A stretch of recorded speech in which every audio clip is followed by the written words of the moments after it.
Good afternoon, मैं everyone.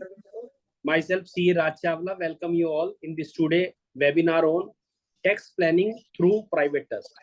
And today we are very honored to have with us C.S. Sunil Garji, a very prominent chartered accountant and eminent speaker on direct taxation, very popular on media platforms also. I welcome C.S. Sunil Garji. So today he will cover the following key highlights: that benefit of forming a private trust, wealth protection, succession planning, and tax efficiency; how to form a private trust, its legal framework, essential steps, and documentation requirement; who can be a trustee and beneficiary, eligibility criteria, right and responsibility; taxability of specific versus discretionary trust, key differences and their impact on taxation; and the last, taxation and assessment of private trust, income tax provision, compliances, and practical consideration. So, friends, today we are going to discuss ABCD of the private trust, and I welcome all of you along with our eminent speaker, C.S. Sunil Garji, and now request C.S. Sunil Garji to please start his deliberation. Over to Sunil ji.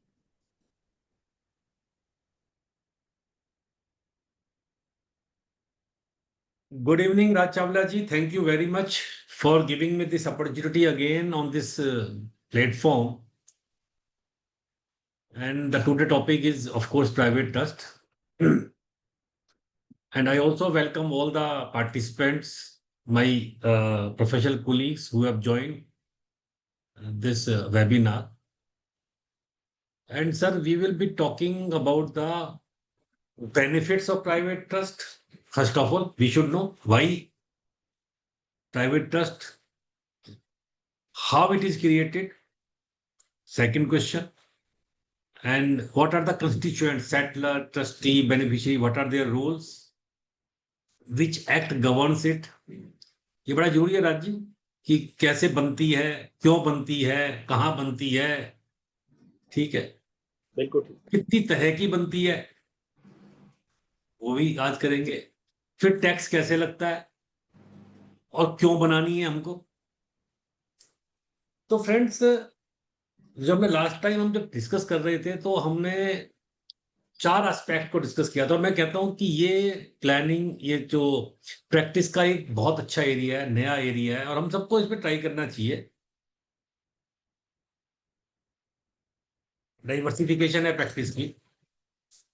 और बड़े मजे की बात यह है, जैसे मैंने पिछली बार भी कहा था, कि जो हमारे क्लाइंट्स हैं उनको हम एक सर्विस दे सकते हैं, जो कि सर्विस वो दूसरे प्रोफेशनल से ले रहे हैं। हम लोग ऑडिटिंग करते हैं, and we know our client much better than any other professional can understand him. तो he will be very happy to get this work done from our firm if we have experience and we know the law. तो सबसे पहले जो आपने मैं थोड़ा recap कर देता हूं। जब हमने पिछला सेमिनार किया तो हमने कहा था कि HUF, विल, गिफ्ट और प्राइवेट ट्रस्ट, ये चार टूल हैं सक्सेशन प्लानिंग के, transfer of the assets from one person to another. और मैं बताया था कि HUF जो होती है Raj ji, it is a creation of law. ये नेचुरल क्रिएशन है। जैसे मैंने बताया था कि जैसे ही आपकी शादी होगी HUF बन जाएगी एज पर हिंदू लॉ। और इनकम टैक्स एक्ट कहता है कि जैसे ही आपको चाइल्ड होगा, child means child, not male child now, whether बेटा और बेटी, इनकम टैक्स में आप, क्योंकि को-पास्टर दो होते ही आप HUF का क्रिएशन इनकम टैक्स में रिकॉग्निशन होता है एसेट्स का। और जब तक वो आपकी एसेट्स इंडिविजुअल एसेट्स मानी जाती है और उसकी असेसमेंट इंडिविजुअल हाथ में होती है। दूसरा मैंने बताया था विल के बारे में, और बताया था कि विल जो है, विल की क्या बात है कि विल आपकी डेथ के बाद ही ऑपरेशन में आती है। गिफ्ट, गिफ्ट आप कर सकते हो, लेकिन gift during your life time कर सकते हो, इरिवोकेबल होता है। लेकिन गिफ्ट का बड़ा लिमिटेड पर्पज है, क्योंकि एक बार गिफ्ट हुआ उसके बाद में आप अगर मल्टीपल गिफ्ट कर रहे हैं, मल्टीपल आप इंटरेस्ट क्रिएट कर रहे हैं, तो दैट में create a lot of problems. तो हम बात करते हैं कि private trust is a tool, जहां पे प्राइवेट ट्रस्ट में आपको सारे बेनिफिट्स मिलते हैं जो कि गिफ्ट में नहीं है, जो कि विल में नहीं है, और एचयूएफ तो क्योंकि हिंदू लॉ से गवर्न होता है तो उसमें तो आप छेड़छाड़ कर नहीं सकते। लेकिन प्राइवेट ट्रस्ट में सर जो डीड आप बनाते हो, प्राइवेट ट्रस्ट का जो संविधान है, जो कॉन्स्टिट्यूशन है, वो सेटलर के द्वारा ही सेट किया जाता है। जो वो डीड में लिख देगा वही उसका संविधान है, वही उसकी गीता है, unless and until it violets any provision of the constitution of India. आपको संविधान के विरुद्ध कोई बात नहीं लिखनी है। आप अपनी विशेष को, आप अपनी चीजों को कैसे आपने करना है वो आप उस पर लिख सकते हैं।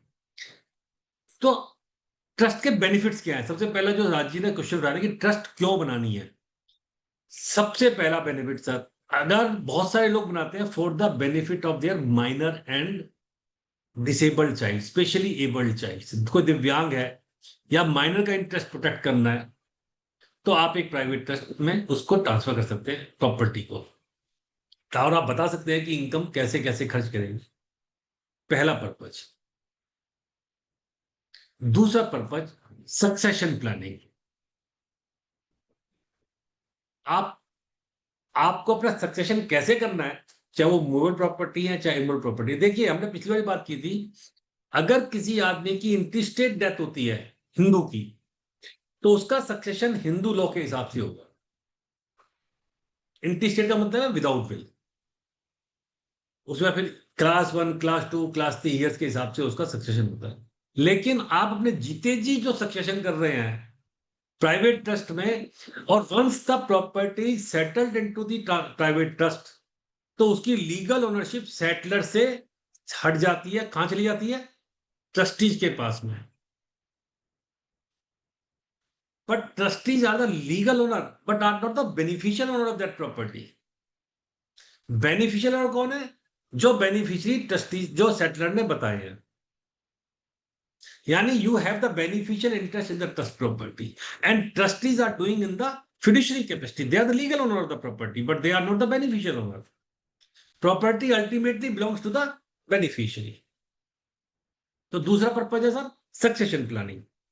तीसरा पर्पज है सर, जो बहुत लोग आज इस्तेमाल करते हैं क्योंकि आजकल जमाना थोड़ा खराब आ गया है, रिंग फेंसिंग हम इसे कहते हैं असेट्स की।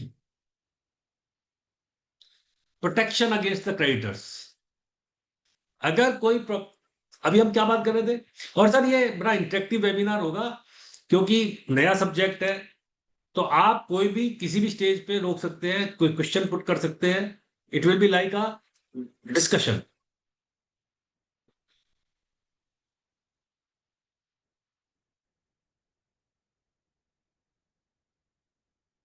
ये मिस्टर सुनील कुमार गौर कह रहे हैं not against the constitution of India. Sir देखिए हमारे यहाँ पर जितने भी लॉज बनते हैं they are govern by the constitution of India. अगर आपने कोई भी लॉ की अगर वायलेशन कर दी, मान लो आईपीसी की वायलेशन कर रहे हैं, इनकम टैक्स एक्ट में कोई चीज लिखी आप उसके अगेंस्ट ट्रस्ट डीड में लिख रहे हैं, तो that will be violating the law, will prevail there. That is the meaning.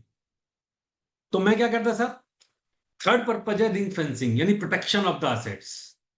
Once the assets are being transferred in a trust, then the legal ownership transfers from the settler to the trustee.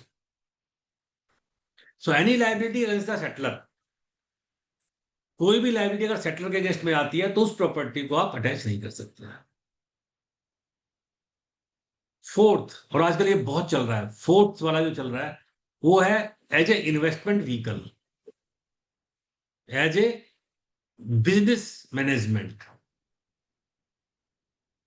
आपने एक company को manage करना है, आपने shares उठा के transfer कर दिए प्राइवेट ट्रस्ट में, बेनिफिशियरी डिसाइड कर दिए, और ट्रस्टीज आपने प्रोफेशनल ट्रस्टीज अपॉइंट कर दिए। You are getting my point. अगर मेरे 3 बच्चे हैं, मैंने उनकी शेयर होल्डिंग उस हिसाब से ट्रांसफर की, रोज के झगड़े, रोज के टंटे हैं, आज स्पेशल रजिस्ट्रेशन के लिए जाओ, आज उसका मनी है, आज इसका मनी है, you can do like that also. और ये बहुत हो रहा है जहां पे आप shares are held by a trust and the beneficiary are decided and dividend are being distributed to the beneficiary. ठीक है राजीव जी।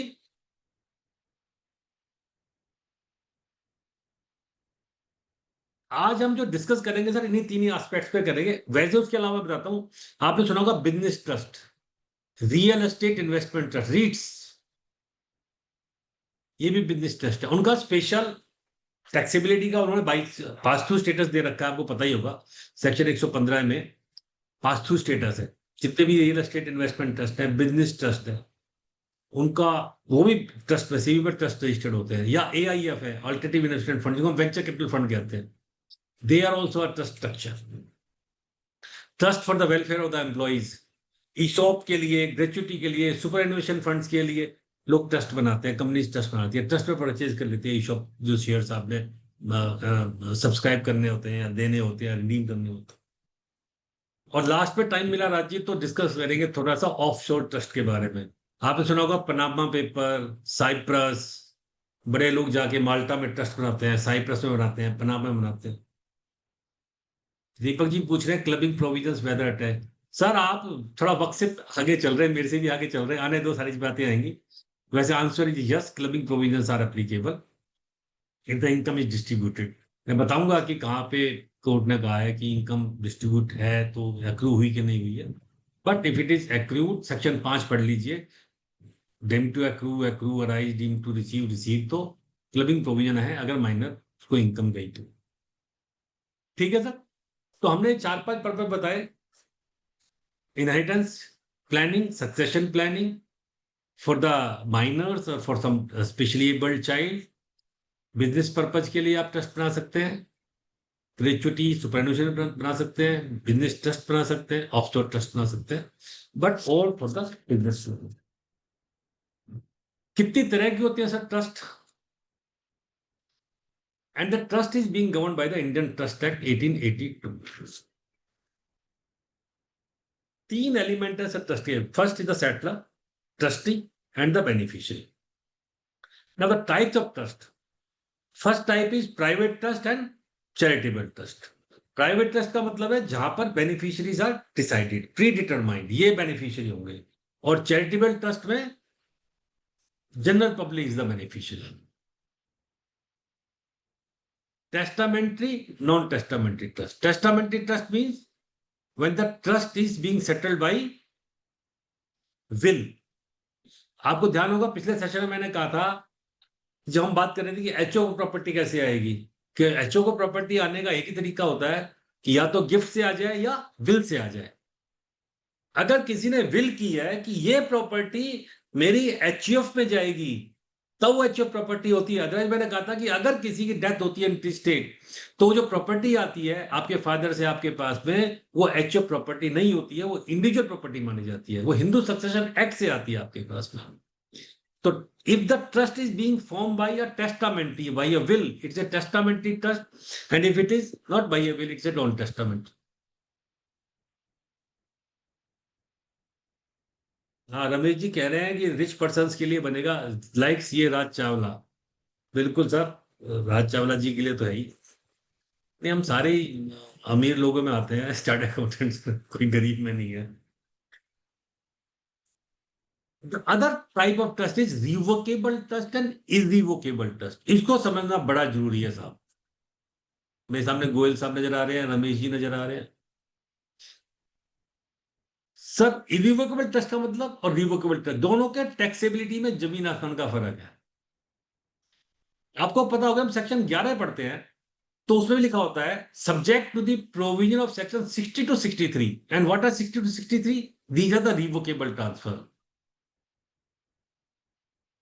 If the benefit is going back, if the asset is going back to the transferor, to the settler, it is a revocable trust। If the trust can be revoked by the settler, it is a revocable trust।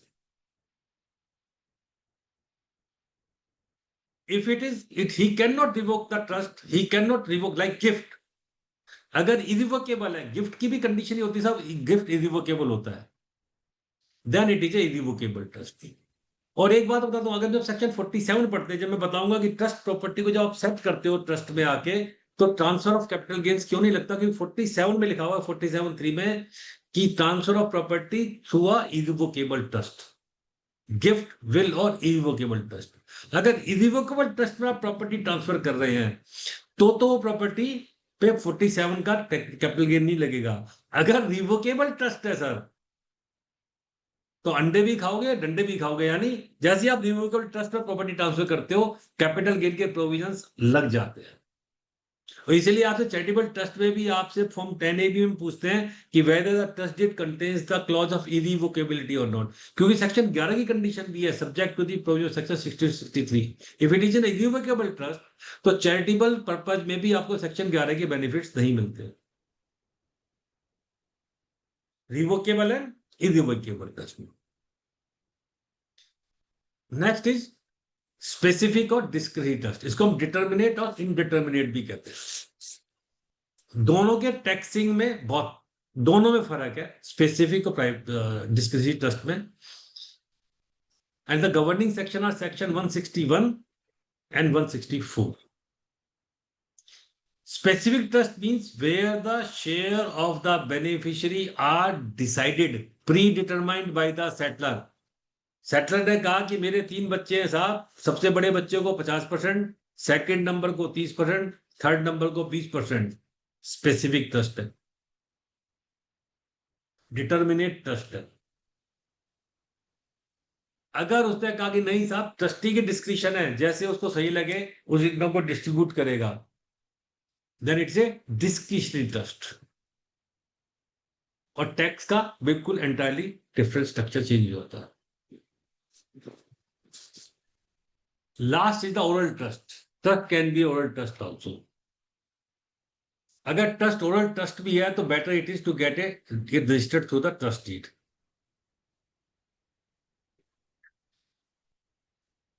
Now coming how the trust is being and कि trust बनती कैसे है sir. मैंने जैसे बताया कि 3 इसमें character है इस फिल्म में।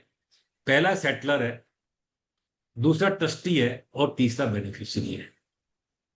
Now who can be the settler. A settler can be a person who is competent to contract. He is setting the property, sir.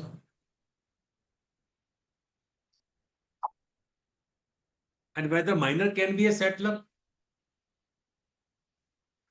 whether a minor can set a trust, answer is no. But of course, with the permission of court, under the guardianship, he can set a trust.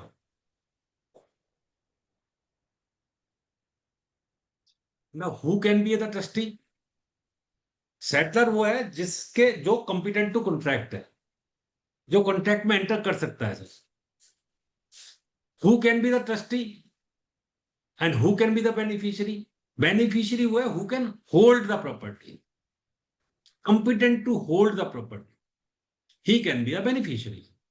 Now question comes, who can be the trustee? और आजकल तो आपको पता होगा professional trustee firm आ गई हैं जो professionally manage करती है बिजनेसेस को। बहुत सारे बैंकर्स ने बना लिया है कि जो ट्रस्टी, और ये जितने भी म्यूचुअल फंड्स हैं सब में प्रोफेशनल ट्रस्टीज हैं। If it is A discretionary trust, then the trustee should be a person who is competent to contract. If it is not a discretionary trust, then any person who can hold a property can be a trustee. और आजकल sir आपको एक बात पता होगा सानी साहब, ये जो ट्रस्ट स्ट्रक्चर बनाया करते थे लोग, जो ऑफशोर ट्रस्ट, जब मैंने शुरू में जिक्र किया था ना, पनामा और ये सब, साइप्रस, इन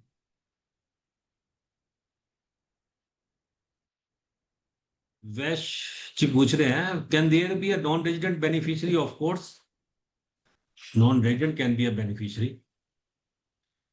फेमा के प्रोविजंस हैं, वो फेमा के प्रोविजन से बाद में कभी किसी और सेशन में डिस्कस करेंगे सर उसको। तो मैं क्या करता sir, who can be a trustee, who can be a beneficiary and who can be a settler. Settler, he should be the person who is competent to contract.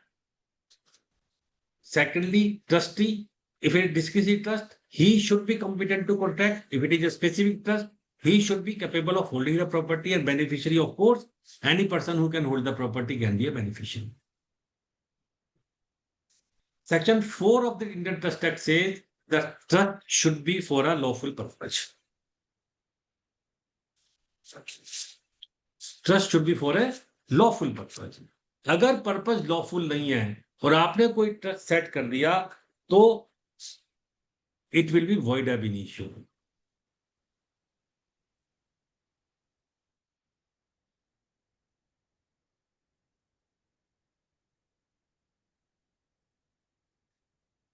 सवाल ही उठता है सर कि who can be the trustee. जब बताया कि he should be competent to contract, बहुत सारे लोग सवाल पूछते हैं कि can non resident can be a trustee.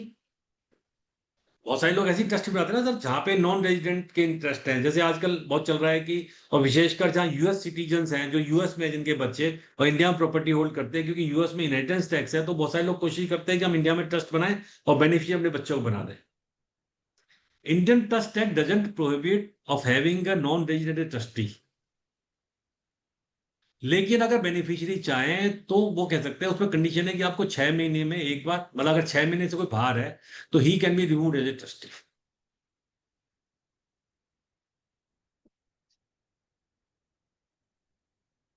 Can be have any question? राजी कोई कुछ सवाल है अभी तक तो हम बात कर लेते हैं।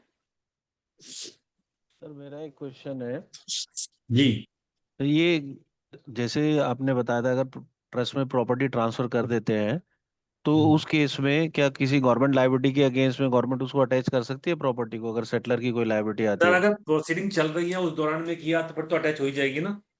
नहीं, अगर बिफोर द फिर प्रोसीडिंग किया है। हाँ तो फिर नहीं होगी ना। अच्छा, फिर मैंने शुरू में नहीं। कहा था रिंग फेंसिंग है। अच्छा, वो मिल जाएगी रिंग फेंसिंग।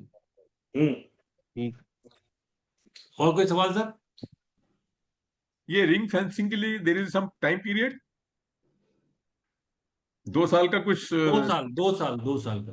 हाँ, तो 2 साल का मिनिमम ट्रस्ट क्रिएशन होना चाहिए ना before ring fencing. Yes sir. I have a question.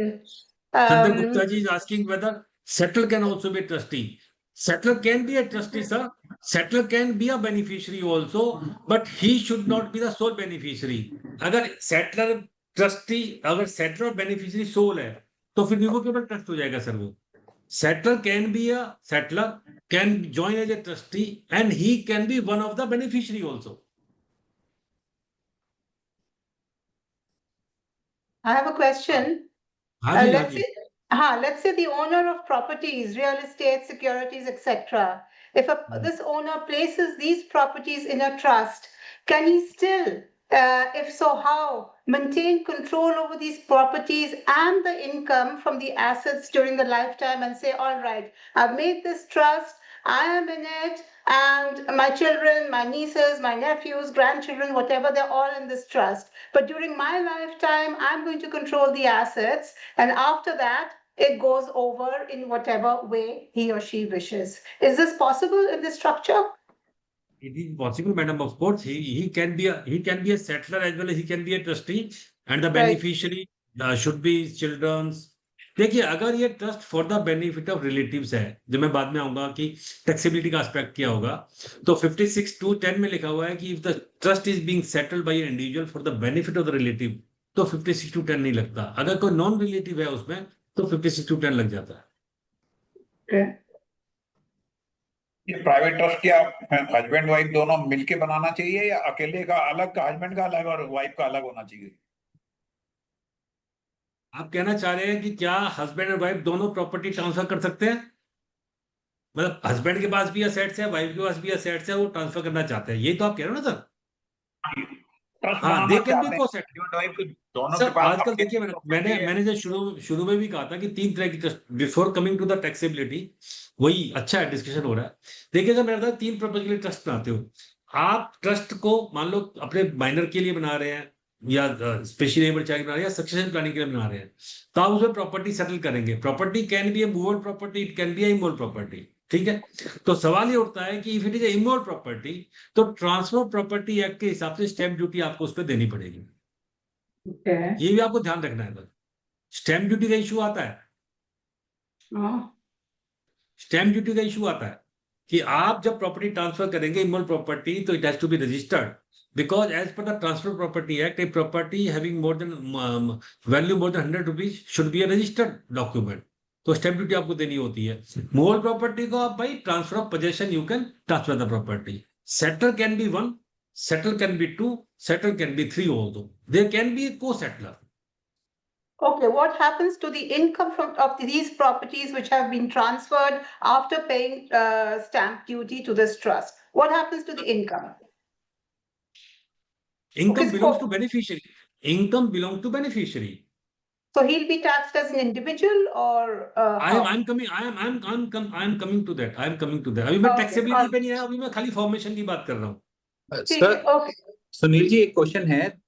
The trustees, the beneficiary can be named, but the trustees who are appointed now might not be there in the future. So appointment of trustees is like, then the future beneficiary, there's a rule or how to appoint the future trustees. Very good question. You are asking कि settler ने trustee बना दिए 2, ठीक है, और वो beneficiaries उसने 4 बना दिए उसके, ठीक है. हाँ. कल को दोनों ट्रस्टी भाग जाते हैं, रिजाइन कर जाते हैं. आप ये कहना चाह रहे हैं? हाँ सर, भाग जाते हैं, डेथ हो जाती है, कुछ अनफोर्सीन हो हाँ जाता है. हाँ हाँ हाँ, बिल्कुल ठीक. बहुत अच्छा सवाल है, बहुत अच्छा सवाल है. कोई इसका आंसर देना चाहता है sir? Anybody wants to answer this question? Beneficiaries can appoint the trustee. Very good. ठीक है सर, मैंने आपको बताया था ना. और आजकल कंपनीज एक्ट में सेक्शन 89 है, 90 है, जहां पे बेनिफिशियल ओनरशिप की बात आई है कि आपको अगर बेनिफिशियल इंटरेस्ट है किसी प्रॉपर्टी में, आपको डिक्लेयर करना पड़ेगा. इनकम टैक्स रिटर्न में भी बेनिफिशियल ओनरशिप आपको डिक्लेयर करनी होती है. ये जो ऑफशोर ट्रस्ट के जरिए आया करती थी ना बेनिफिशियल ओनरशिप, तो sir legal ownership lies with the trustee but beneficial owner are the beneficiary. तो beneficiary either can appoint new trustee in their behalf, और अगर सेटलर ही कह गया तो उस सिचुएशन में क्या होगा, तो फिर as per the wishes of the settler चलेगा. क्योंकि मैंने बताया था कि सेटलर जो बनाता है वही संविधान है उसका, वही इसका कॉन्स्टिट्यूशन है. हाँ दीपक जी. सर एक जो ट्रस्ट सेटलर बना रहा है, उस ट्रस्ट में सेटलर के अलावा कोई और उसकी वाइफ भी डोनेशन दे सकती है? क्योंकि जो सर वर्ड को लिखा है, सेटलर हो सकते हैं, को सेटलर हो सकते हैं सर. नहीं सर, नहीं, सेटलर 2 हो सकते हैं. यदि सेटलर वाइफ नहीं बनी तब तो वाइफ नहीं दे पाएगी ना, अदरवाइज जो ट्रस्ट को इनकम मिलेगी वाइफ के थ्रू वो भी टैक्सेबल हो जाएगी. क्योंकि जो ट्रस्ट सेटलर बना रहा है वो सेटलर ही दे सकता है डोनेशन, तो सिर्फ ट्रस्ट में. हाँ जी सर. सर नहीं, सर ये इंपॉर्टेंट क्वेश्चन है. जो सेटलर ए ने ट्रस्ट बनाया उसमें वही ट्रस्ट है, वही सेटलर है, तो सेटलर ही दे सकता है ना उस ट्रस्ट को अपनी जो भी प्रॉपर्टी देनी है. हाँ बिल्कुल ठीक कह रहे हो आप सर. मैं वही तो आपसे कह रहा हूँ. आपका सवाल ये है कि मान लीजिए एक पर्सन है, उस ए ने एक ट्रस्ट बनाया, ठीक है, जी, राइट. जी, बिल्कुल. उसने अपनी प्रॉपर्टी ट्रांसफर कर दी, उसने बेनिफिशियरियों को बना दिया. अब ठीक उसकी है. वाइफ भी को सेटल बनना चाहती है द लेटर स्टेज. ये नहीं मतलब है सर, वो आपका? नहीं, वो नहीं बनना चाहती, पर वाइफ देना चाहती है, तो वो ट्रस्ट में वो चाहती है बिना तो सेटलर उसको दिए. उसको उसको सर फिर वो अपनी अब दूसरा उसको बनाना पड़ेगा, ट्रस्ट बनाना पड़ेगा उसको. तो फिर हाँ, मतलब वो उस ट्रस्ट में प्रॉपर्टी देगी तो ट्रस्ट के हाथ में इनकम लग जाएगी ना. हाँ, अगर सर देखिए, अब मैं आपको वही बता रहा हूँ. अब मान लीजिए वाइफ ने प्रॉपर्टी ट्रांसफर करी, ठीक है, ठीक है. ट्रस्ट को, प्राइवेट ट्रस्ट को, डन, Yes. राइट. अब हम इसको टेस्ट करते हैं, ट्रांसफर के हाथ में क्या होगा और ट्रांसफरी के हाथ में क्या होगा. Yes sir. ठीक है. ट्रांसफर जी बताइए सर. अगर ट्रांसफर के हाथ में, अगर इरिवोकेबल ट्रस्ट में ट्रांसफर कर रही है, नॉन टैक्सेबल इरिवोकेबल ट्रस्ट बनाने के लिए फिर उसको क्या करना पड़ेगा? Either it should be through a will और थ्रू अ डीड. डीड. तो फिर वो को सेटलर बन जाएगी. उसके मतलब को settler can also join at the later stage also with the consent of the original settler. Okay, thank you. 2024 में Next सर, question, 2024 में. हाँ ji sir. This is not a question. The question is, can a person other than the settler can provide financial assets or properties in the trust? Right. अब आपका सवाल दूसरा है. अब आपका सवाल ये है कि मान लीजिए एक आदमी ने ट्रस्ट बनाई, सेटलर बन गया वो अपने बच्चों के लिए बनाई, जी. ठीक है सर. अब उसके चाचा जी कहते हैं जी मैं प्रॉपर्टी ट्रांसफर कर रहा हूँ ट्रस्ट में, करेक्ट. राइट, और मेरे बच्चों के लिए कर रहा हूँ, ठीक है, यही सवाल है. बिल्कुल. हाँ, तो सर अगर मैंने अब ये क्या है कि अगर अब 47(3) को अलग पढ़ो, 56(10) को अलग पढ़ो. 47(3) क्या कहता है? Any transfer under gift, will और इरिवोकेबल ट्रस्ट.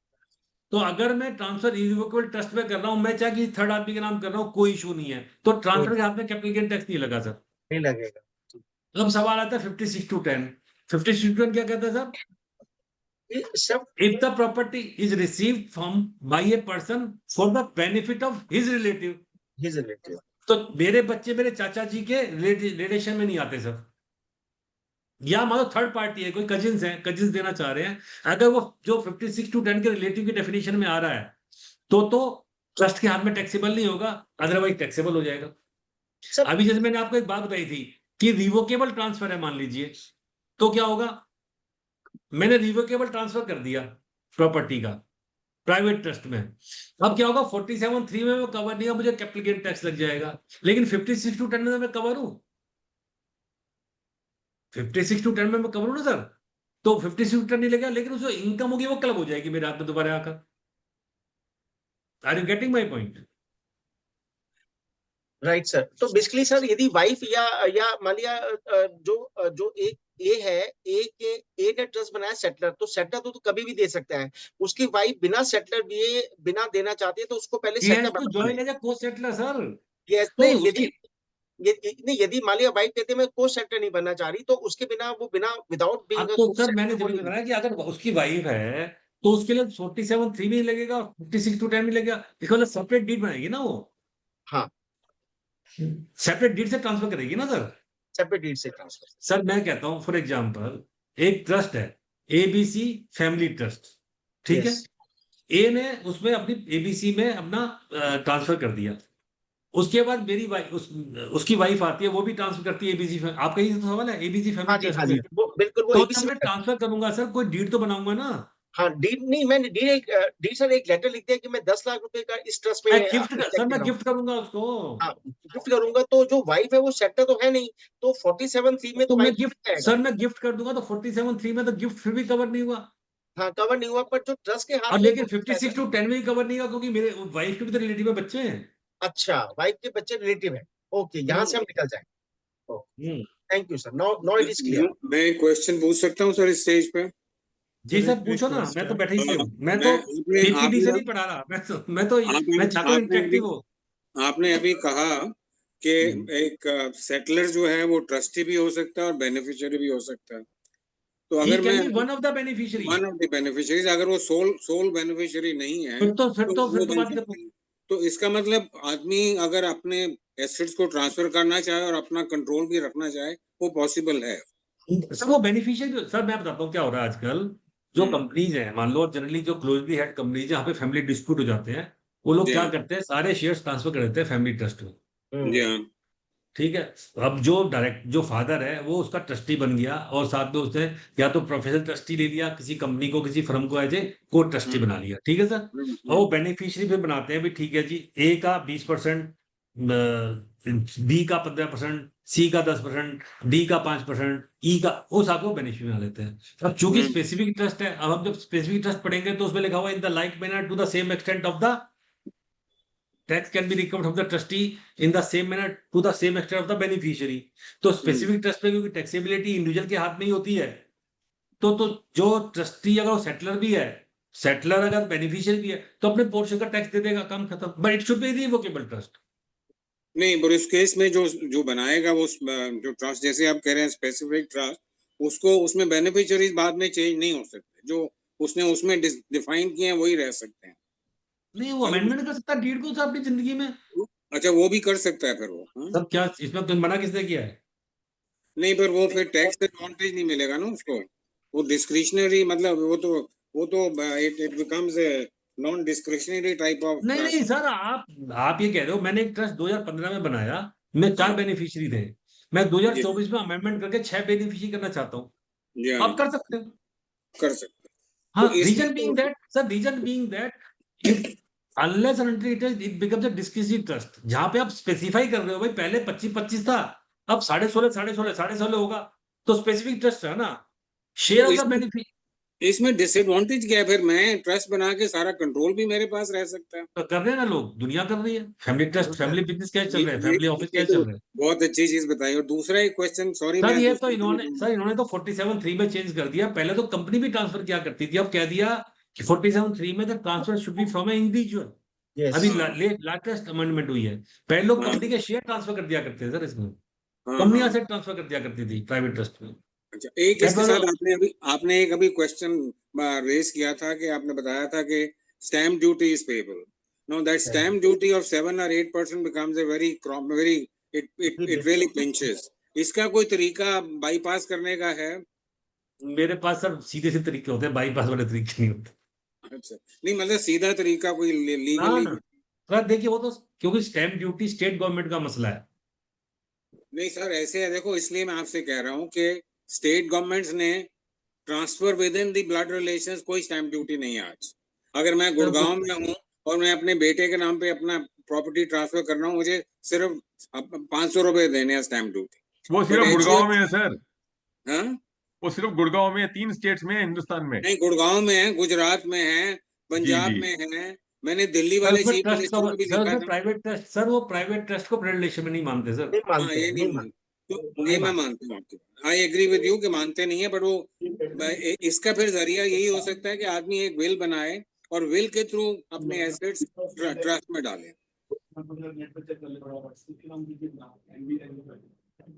नहीं, बिल के थ्रू कैसे ट्रस्ट में चले जाएंगे सुनील जी? अगर आप उसमें स्टैम्प ड्यूटी नहीं लगेगी ना, फिर अगर अगर विल के थ्रू हाँ जाए तो स्टैम्प ड्यूटी लगेगी सर। स्टैम्प ड्यूटी नहीं लगेगी फिर। नहीं मतलब लगती है कहने विल क्या के ये हुआ थ्रू। कि आज आदमी ट्रस्ट बना दे, उसमें अपने एसेट्स नहीं ट्रांसफर करे, उसके एसेट्स उसमें ट्रांसफर हो जब when he passes away। Sir इसीलिए क्या होता है सर, इसीलिए क्या होता है कि जो फैमिली ट्रस्ट बनती है for minor interest and for disabled child, वहां पे प्रॉपर्टी ट्रांसफर करते हैं ताकि हाँ, लॉन्ग टर्म उसको रेंटल इनकम या कुछ आती रहे। जी हाँ, और जी जो हाँ, बिजनेस ट्रस्ट बनते हैं वहां पे शेयर्स ट्रांसफर होते हैं, जी हाँ, जी हाँ। कंपनी के शेयर ट्रांसफर हो जाते हम हैं ना सर। हम तो तो प्रॉपर्टी अंडरलाइन वाले की एसेट बात कर रहे हैं, स्टैम्प ड्यूटी तो प्रॉपर्टी में आएगी। सर, एक कंपनी है एबीसी कंपनी प्राइवेट लिमिटेड, उसमें हाँ, असेट्स हैं, हाँ, आपने उसके शेयर ट्रांसफर कर दिए तो जी स्टैम्प हाँ, ड्यूटी लगी ना सर। नहीं जी लगी। हाँ। नहीं समझा मेरी बात। अरे नहीं वो समझ रास्ता इसको समझ गए सर, हर एक आदमी इसको कंपनी रास्ता नहीं बना, हर एक आदमी इसको कंपनी रास्ता नहीं बनाता है ना। इसको रास्ता मत समझ लेना। आप मेरी बात समझ गए? बट सुनील जी, सब लोग प्रॉपर्टी कंपनीज में नहीं खरीदते हैं ना। अब तो ठीक है सर, तो फिर इतना तो सर आप समझो मेरी बात, कुछ पाने के लिए कुछ तो खाना पड़ता है ना भैया। तो वही ना, तो स्टैम्प ड्यूटी बच नहीं सकती। आप ये कह रहे हैं कि ट्रस्ट में ट्रांसफर करने से स्टैम्प ड्यूटी कोई सवाल ही नहीं उठता कि बच जाए। नहीं जिस सर बचे। पर्पज स्टैम्प ड्यूटी बचाना नहीं है, पर्पज कुछ और है, प्लीज अंडरस्टैंड। हम लोग सर ऑब्जेक्टिव हमारा स्टैम्प ड्यूटी बचाना नहीं है ना, ऑब्जेक्टिव है protection, succession planning, income distribution, या that's better right. Management, business management. Sunil ji, अगर जैसे किसी फैमिली ट्रस्ट में एसेट ट्रांसफर हुई और क्योंकि उसमें एसेट ट्रांसफर हुई, उसमें इनकम नहीं था कि हमें एसेट को करना था, अब अगर उस एसेट को डेवलप करने के लिए फंड चाहिए तो तब जो ट्रस्टी या बेनिफिशियरी उसमें वो पैसा डाल सकते हैं। मतलब सपोज एक फैमिली ट्रस्ट बना, मदर ने अपनी प्रॉपर्टी ट्रांसफर कर दी अपने बच्चों के बेनिफिट के लिए उसके अंदर। सर आप समझिए सर, फैमिली ट्रस्ट का सेपरेट पैन नंबर आता है। अब आप ये कह रहे हो कि मैंने आपको दो सिंपल फॉर्मूला बताए नहीं सर। नहीं सर, सेक्शन मेरा 47 क्वेश्चन है कि अगर उन्होंने प्रॉपर्टी ट्रांसफर कर दी, कल के दिन लैंड ट्रांसफर कर दी, अब उस लैंड पे बिल्डिंग बनानी है तो फंड तो चाहिए। तो फंड क्या ट्रस्टी या फिर जो बेनिफिशियरी है वो उसमें ला सकता है उस ट्रस्ट में? सर आपको वही तो मैं कह रहा हूँ, आप सेक्शन 47(3) और 56(10) पे टेस्ट कर लो इसको। 47(3) क्या कहता है, कोई गिफ्ट आपने किया, मान लो किसी को भी गिफ्ट में थोड़ा लिखा है कि आपको किसको गिफ्ट करना है। हाँ आप गिफ्ट तो किसी अपने बच्चे को करो, दूसरे के बच्चे को करो, कंपनी को करो, प्राइवेट ट्रस्ट को करो, थर्ड को करो, तो 47(3) में तो गिफ्ट अलाउड है ना सर, कैपिटल असेट अलाउड है ना, ट्रांसफर। सुनील जी, इससे वहां तो कोई एक इशू ही नहीं है। क्वेश्चन, और जब हम 56(10) पे टेस्ट करो उसको, उसमें क्या लिख दिया कि साहब अगर कोई इंडिविजुअल सेट कर रहा है फॉर हिज रिलेटिव, हाँ यानी अगर कोई कंपनी थर्ड, अगर प्राइवेट लिमिटेड कंपनी ट्रांसफर कर रही है पैसे को तो 56 में टैक्स लग जाएगा। अगर ये लोन है तो बात दूसरी है। सर इसके साथ एक क्वेश्चन और जुड़ा हुआ है कि अगर हमने स्टैम्प ड्यूटी देनी है तो ट्रस्ट फॉर्म करने के बजाय आप एक प्राइवेट लिमिटेड कंपनी को उसमें ट्रांसफर कर दीजिए। सर वो नहीं, सर उसका पर्पज अलग है सर, वो पर्पज टूल अलग अलग है, है, वो टूल अलग है सर। कैसे? ठीक है सर, पर्पज अलग है, पर्पज सर अलग वो है। टूल अलग है, ये टूल अलग है सर। आप ओके, हम दोनों चीजों को क्यों, ओके सर, ओके सर। इसका ऑब्जेक्टिव अलग है। प्राइवेट कंपनी तो उसके पास है ही ना already. Now the question arises sir, what is the status of the private trust? Yes sir. ये बड़ा कंफ्यूजिंग होता है हमेशा कि प्राइवेट ट्रस्ट का स्टेटस क्या है। अगर हम 2 क्लॉज 30 में पर्सन की डेफिनेशन देखें सर, तो उसमें क्या लिखा हुआ है? Individual, HUF, company, firm, AOP, BOI, local authority, every other artificial judicial person. तो क्या सातों में से किसी स्टेटस में फॉल करती है sir private trust? Sir association of person नहीं है सर एशियर पर्सन कैसे बनती है सर, because this trust is consisting of settlers, sir? Whether beneficiary sir एशियर पर्सन कैसे बनेगी? क्या बेनिफिशियरी बनाई है ये? उसे पता भी नहीं बेचारे को, तो माइनर है। अच्छा, क्या बॉडी ऑफ इंडिविजुअल है? Answer is no. तो सर बचता, फिर तो then it only leaves individual, हाँ जी, फिर तो इंडिविजुअल बचता है सर, इंडिविजुअल बचता है। मैं वही आपसे कह रहा हूँ, क्या ये आर्टिफिशियल जुडिशियल पर्सन है? Answer is no. नहीं sir, no, whether is a company law firm, it is answer is No. No. Then the only exception is individual. तो what about the discretionary trust? सवाल ये उठा, क्योंकि जो मैं बता रहा था कि अगर if it is a specific trust, तो सेक्शन 161 ये कहता है कि how it will be taxed, क्योंकि इनकम बेनिफिशियरी की है सर वो। उसमें लिखा हुआ है कि in the same manner and to the same extent of the beneficiary tax can be recovered from the trustee. Trustee are liable to pay the tax हाँ, as a representative capacity under section 159 160, but in the same manner and to the same extent of the beneficiary. इसका मतलब अगर specific trust है तो taxable किसके हाथ में होगा? जाके बेनिफिशियरी के हाथ में। ट्रस्टी की जिम्मेवारी है, तो ट्रस्टी क्या करेगा? या तो उन सबकी रिटर्न फाइल कर दे, बेनिफिशियरी की 4 बेनिफिशियरी 4 की रिटर्न फाइल कर दे, उनकी बाकी इनकम भी कैलकुलेट करे और रिटर्न फाइल कर दे, या बेनिफिशियरी रिटर्न फाइल कर दे और उसको इनकम को इंक्लूड कर ले एक। अच्छा, अब सवाल उठा डिस्क्रीजी ट्रस्ट के ऊपर, क्योंकि डिस्क्रीजी ट्रस्ट में टैक्स एमएमआर पे लगता है। तो उसमें क्या हुआ सर, क्या वो एओपी है, बीओआई है, क्या है? तो सवाल ये उठा कि उसके लिए सर्कुलर है 6/2012, उसमें कोर्ट सीबीडी ने कहा कि the status of the discretionary trust will also be a individual. अच्छा, 6/2012, ओके।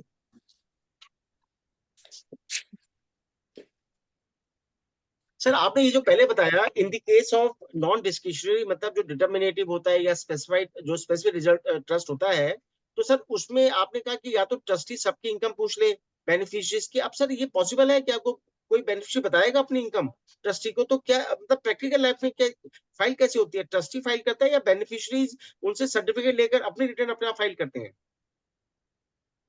तो मैंने बताया ना आपको, या तो बेनिफिशियरी फाइल करेगा अच्छा, या ट्रस्टी की जिम्मेवारी है। पर सर ट्रस्टी फाइल करेगा तो जिम्मेदारी कैसे चलो निभाए? अब हम 3 एस्पेक्ट को डिस्कस करते हैं, फिर ये क्लियर करेंगे इसको। ठीक है सर, आप Flexibility आगे के बाद। चलिए सर, पहले सुनील जी अपना पूरा कर लीजिए, फिर क्वेश्चन पूछेंगे। सर ये टॉपिक ऐसा है एक्चुअली, इस पे ना इंटरेक्शन से क्या फायदा होगा कि मैं कुछ भी बोल दूंगा तो फायदा नहीं। जब इंटरेक्शन से है कि आपके क्वेश्चन आंसर सच हो रहे हैं। आज जैसे मैंने बताया था कि टैक्सेबल कैसे होता है सर, 161 कैपिटल ए कहता है, 161 एंड 161 कैपिटल ए कि दो trustee are liable to pay the tax but it will be taxable in the same extent to the in the same manner and to same extent of the beneficiary. तो उसमें का मतलब क्या होगा? जो tax का रेट होगा वो बेनिफिशियरी का होगा। बेनिफिशियरी का होगा। लेकिन अगर उसकी बिजनेस इनकम है सर, उसका एक्सेप्शन देगा, बिजनेस इनकम है, तो हम उस पर एमएमआर लगा देंगे। मैं स्पेसिफिक ट्रस्ट की बात कर रहा हूं सर। पहला थंब रूल, बेनिफिशियरी का रेट ऑफ टैक्स होगा, बेनिफिशियरी के हिसाब से इनकम टैक्सेबल होगी। लेकिन अगर बिजनेस इनकम है तो उसको हम एमएमआर पे टैक्स करेंगे। लेकिन उसका भी एक एक्सेप्शन है। एक्सेप्शन क्या है कि अगर ट्रस्ट विल से बनी है, बिजनेस ट्रस्ट की बात कर रहा हूं जिसमें बिजनेस इनकम है, अगर विल से बनी है, केवल एक ही ट्रस्ट है और the for the benefit of dependent relative है, तो फिर उस पर स्लैब रेट लग जाएगा। 161 कैपिटल क्या कहता है sir? In case of the specific trust the tax will be charge in the same manner and to the same extent of the beneficiary, but if it has a business income it will be charge as the MMR.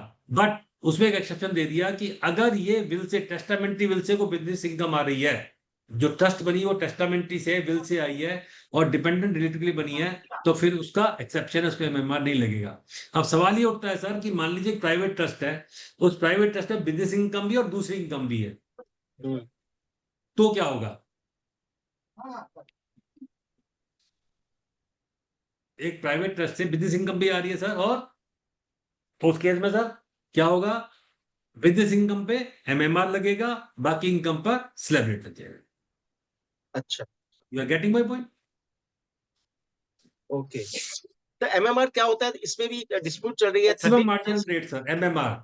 नहीं, पर वो 30% plus applicable हाँ, वो उस पे decision है, वो 42.74 होगा या 39 होगा, या जो एप्लीकेबल रेट होगा उस सरचार्ज का। तो ये कोर्ट के डिसीजन है कि जो सरचार्ज के हिसाब से एप्लीकेबल रेट होगा स्लैब के हिसाब से, वो एमएमआर बनेगा आपका। एमएमआर बने। Okay, thank you sir. ठीक है sir. Now coming to the discretionary trust. Discretionary trust will be charge invariably at MMR, but it can be charged at not at MMR, means at slab rate. A provision has been given. Number one, no beneficiary has income more than minimum amount which is not chargeable tax, that is 2.5 lakhs.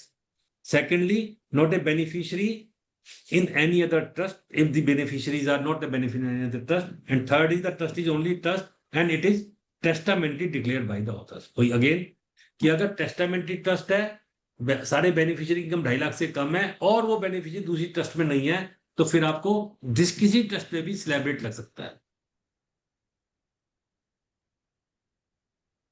Right?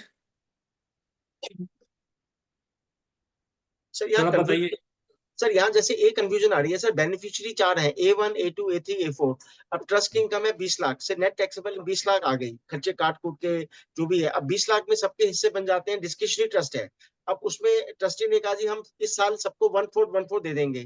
तो क्या वो जो trustees है हर से पूछेगा what is your income and what is the obligation of the trust beneficiary, why will they tell that income? तो वो ट्रस्ट की इनकम को फाइल कैसे करेगा यदि स्लैब रेट भी लेना हो? तो आप एग्जांपल देकर बता सकते हैं इसी में?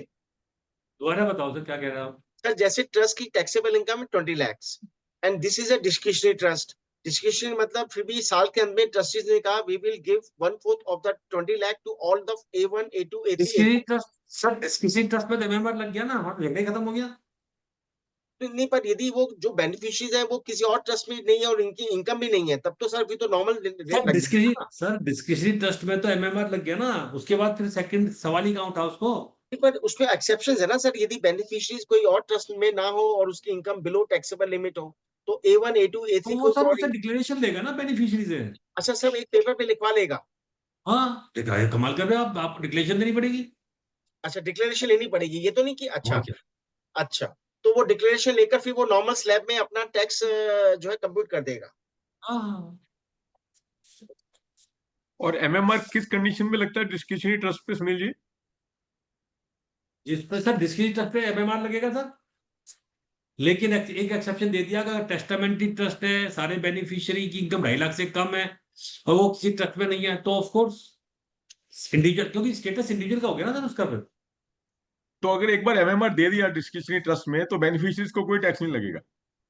ये ग्रे एरिया है, क्योंकि ऐसा कोई सेक्शन तो है नहीं, लेकिन अब सर्कुलर है, उससे कहते हैं भाई आपने जब एमएमआर पे टैक्स दे दिया फिर उस पर डिस्ट्रीब्यूशन ऑफ इनकम पे टैक्स नहीं लगेगा। डिस्ट्रीब्यूशन डबल पे टैक्स नहीं टैक्स लगा हमारा सकता क्यों सेम। लगेगा सर? सर तो ट्रस्ट ने सर टैक्स दे दिया उसके बाद डिस्ट्रीब्यूशन पे टैक्स तो नहीं लगना चाहिए? नहीं लगना चाहिए ना सर, लेकिन कोई सेक्शन नहीं है ना सर। अच्छा, जैसे कंपनी का प्रॉफिट होता है कंपनी भी देती है और डिविडेंड जब देते हैं तो फिर शेयर होल्डर्स को भी डिविडेंड देते तो हैं। सर एक्चुअली इसमें जो लीगल पोजीशन है वही है, क्योंकि that income belongs to the beneficiary already, because they are the beneficial owner, trustee is in the fiduciary capacity. तो अल्टीमेटली वो जो टैक्स पे कर रहा है उसी के ब्याह पे कर रहा है, तो उसका मतलब उसको कहते हैं कि डिस्ट्रीब्यूशन ऑफ इनकम नहीं है ना, वो तो उसी का था, उसी के पास आ गया। सेटलर ने तो बेसिकली क्या किया कि दो दो दो हिस्से हो गए ना सर प्राइवेट ट्रस्ट में, एक तो असेट्स है और एक दूसरा इनकम है। इनकम है, ठीक है ना सर? तो सवाल उठा कि डिस्ट्रीब्यूशन ऑफ इनकम और डिस्ट्रीब्यूशन ऑफ एसेट्स के ऊपर। You are getting my point? क्योंकि अगर आप इंडियन ट्रस्ट एक्ट पढ़ेंगे तो इंडियन ट्रस्ट एक्ट में लिखा है कि how the trust can B revoke. तो ट्रस्ट कैसे रिवोक होती है सर? या तो ट्रस्टी सेटलर ने बताया भाई इतने साल के लिए ट्रस्ट बना रहा हूं, 15 साल के लिए, 20 साल के लिए, यानी टाइम पूरा हो जाए उसका, एक सिचुएशन। दूसरा सिचुएशन क्या है सर कि अगर बेनिफिशियरी चाहे और ट्रस्ट में ऐसी कोई कंडीशन नहीं दे रखी है, तो बेनिफिशियरी कहते हैं अच्छा जी नमस्ते हम मेजर हो गए, provided they should be major, they should be competent to contract. तो कह सकते हैं ठीक है जी नमस्ते, हमारे डिस्ट्रीब्यूशन ऑफ एसेट कर दीजिए। तो वो डिस्ट्रीब्यूशन नहीं कर सकते हैं, इसको वो कर सकते हैं एसेट्स को। सर डिस्ट्रीब्यूशन ऑफ एसेट्स में भी टैक्सेबिलिटी होती है क्या? इनकम में तो होती है हर साल के साल, अब डिस्ट्रीब्यूशन ऑफ एसेट्स होगा, उसकी टैक्सेबिलिटी क्या है? हाँ बताइए, कोई बताएगा सर, इसका जवाब देगा? इसमें इरोवेकेबल ट्रस्ट और डिस्क्रिशनरी हो तो बेनिफिशियरीज को कोई टैक्स नहीं लगेगा। जी सर।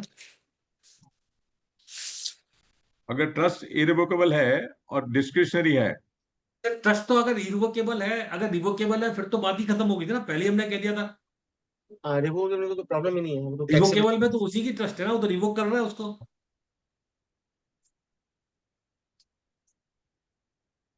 सर ये पॉइंट नहीं समझ आ रहा, डिस्ट्रीब्यूशन ऑफ एसेट्स में टैक्सेबिलिटी क्या है?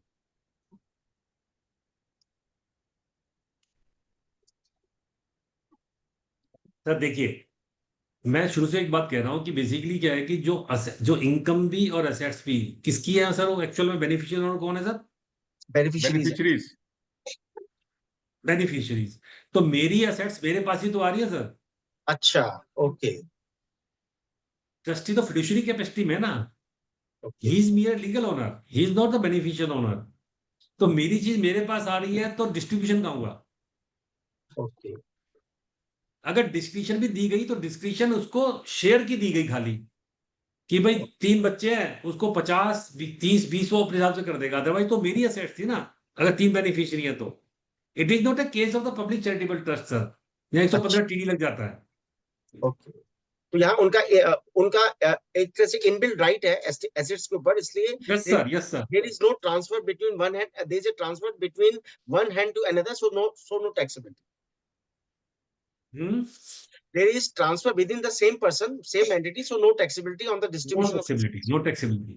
और डिस्ट्रीब्यूशन पे स्टैम्प ड्यूटी लगेगी at the time of distribution, stamp duty? ये बड़ा अच्छा सवाल है सर। डिस्ट्रीब्यूशन लगेगी सर, नहीं लगेगी? नहीं लगनी चाहिए सर। वो तो यदि सर वो तो लगे, वो तो स्टेट सब्जेक्ट है ना, यदि डिस्ट्रीब्यूशन करते हैं। अब अनलेस की डिस्ट्रीब्यूशन को फैमिली सेटलमेंट यदि आप दिखा सकते हैं तब नहीं लगेगी। सही बात है, बिल्कुल सर। स्टैम्प ड्यूटी सरकार मांग ही लेगी ना आपसे, स्टेट गवर्नमेंट तो कहेगी स्टैम्प ड्यूटी दे दो। अगर वहां का कोई लॉ है तो आप बचा सकते हो। सर एक चीज बता दीजिए, ये लॉजिक क्या बनाया है? एमएमआर मतलब स्पेसिफाइड ट्रस्ट पे नॉर्मल स्लैब और नॉन से डिस्क्रिशनरी पे एमएमआर, इसका लॉजिक क्या बनाया है? किसी ने सर तो फिर अगर सर तो अवॉइडेंस ऑफ टैक्स करते ना लोग, क्या करते फिर तो, अगर मान लो हायर इनकम वाले भी यही काम करते फिर तो अच्छा, लॉजिक की बात है बिल्कुल, ये तो लॉजिक की बात है।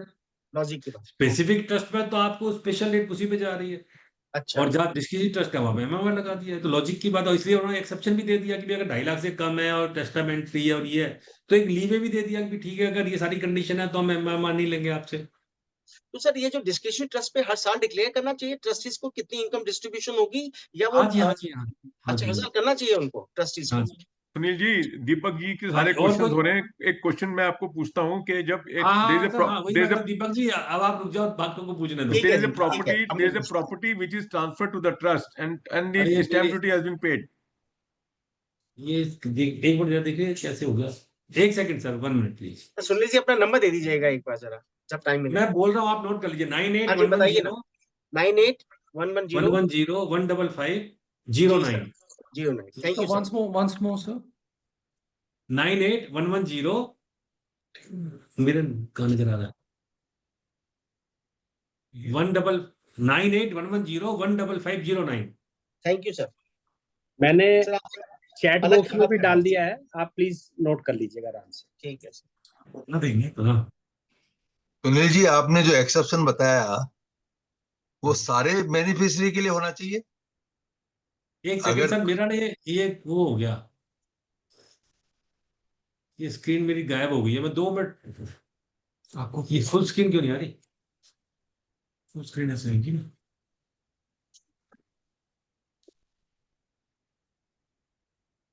हाँ भाई, सुनील जी का मोबाइल नंबर मैंने चैट बॉक्स में टाइप कर दिया है, जिसको भी चाहिए हो प्लीज ले लीजिएगा। और इस प्रोग्राम की रिकॉर्डिंग मंडे मॉर्निंग आप सब लोगों को मिल जाएगी। Thank you sir. दे रहा हूँ। सुनील जी, मेरे साथ एक प्रश्न है, बात करूं? Yes sir, yes sir. हाँ, आपने कहा कि अगर जो बेनिफिशियरी है उनकी इनकम 2.5 लाख से पहले कम है तो फिर एक्सेप्शन में आ कंडीशन पूरी सकते हैं। करनी है सर, एक नहीं 3।